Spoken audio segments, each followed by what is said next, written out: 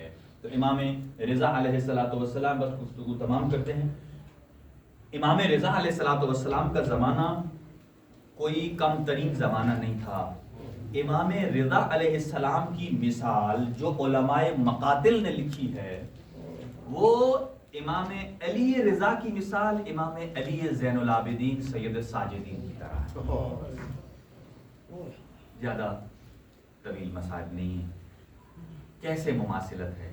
کہا علی زین العابدین کے بابا کا جنازہ بھی 3 دن تک بے گورو کفن پڑا رہا، اور علی رضا کے بابے کا جنازہ بھی 3 دن تک پل بغداد پہ کہا یہ مماثلت ہے،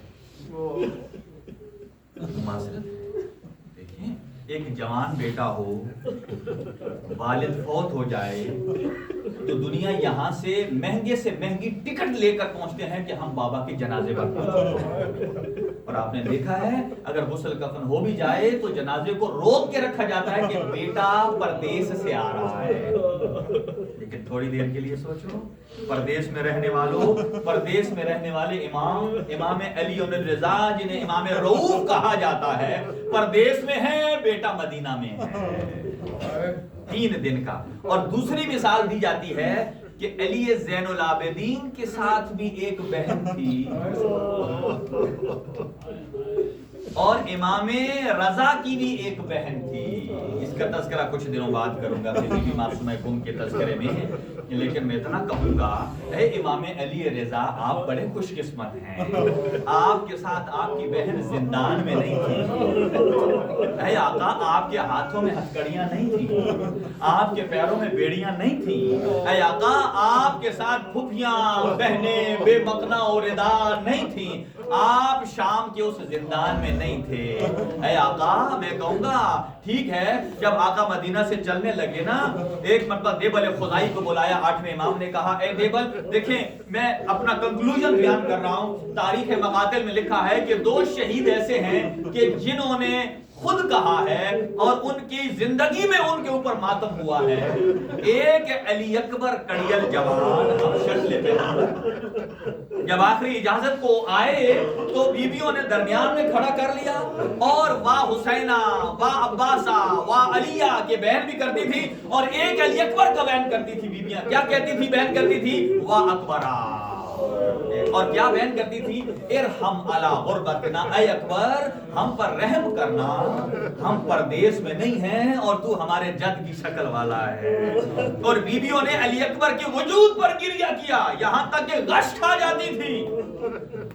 اور جب مدینہ سے نکلنے لگے نا، اور دیبل خزائی نے کچھ مرثیے پڑھے، اور اس کے بعد امام رضا نے فرمایا اے دیبل اس میں ایک جملہ اور اضافہ کر لیں، اور دیبل نے جب یہ جملہ پڑھا نا کہ اے بی بی فاطمہ الزہرا، آپ کا ایک بیٹا آپ کے پہلو میں ہے، ایک بیٹا کربلا میں ہے، نہ جانے آپ کیسے مدینہ میں رہتی ہیں، کبھی آپ اپنے ایک بیٹے کی قبر پر جاتی ہوں گی، کبھی کربلا جاتی ہوں گی، پھر کبھی جنت البقیع آتی ہوں گی، پھر موسیٰ کاظم کے پاس جاتی ہوں گی۔ جب یہاں تک دیبل خدائی پہنچا نا، اور امام نے فرمایا دیبل ایک اور اس مرثی میں جملہ اضافہ کر لے، وَقَبْرٌ بِدُوسٍ يَا لَهَا مِن مُصِیبَةٍ، کہ ایک مصیبت والی قبر بنے گی، ایک قبر دوس میں بھی بنے گی۔ اور ایک مرتبہ پکار کے کہتے ہیں دیبل خدائی آقا یہ دوس میں کس کی قبر بنے گی؟ فرمایا وہ تیرے 8ویں امام رضا کی بنے گی، اجرکم علی اللہ۔ جب یہ جملہ سننا تھا، اور جب خیام میں بیویوں تک یہ آواز پہنچی اور ایک مرتبہ ایک کنیز کو بھیجا بی بی معصومہ کم نے،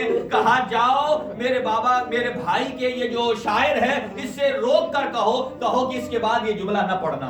کہا کیوں؟ کہا یہ صرف جملہ سنا ہے تو معصومہ کم بے ہوش ہو گئی۔